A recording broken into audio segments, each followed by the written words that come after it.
ایک گاؤں میں بہت تیز بارش ہو رہی تھی۔ دریا کا پانی خطرناک حد تک بڑھ گیا تھا اور گھروں میں سیلاب آنے لگا تھا۔ ایک چھوٹا بچہ علی اپنے گھر کی چھت پر پھنس گیا کیونکہ نیچے کا پانی بہت تیز اور گہرا تھا۔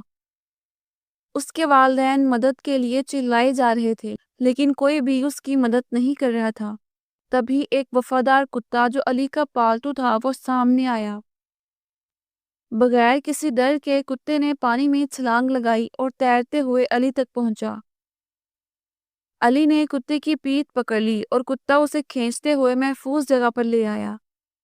پانی کی لہریں شدید تھیں لیکن کتے نے ہمت نہیں ہاری۔ آخر کار کتا علی کو ایک بلند درخت تک لے گیا جہاں سے کوئی اسے بچانے والا بچا سکے۔ سب نے کتے کی بہادری کی بہت تعریف کی۔ علی اور اس کے خاندان نے کتے کو گلے لگا لیا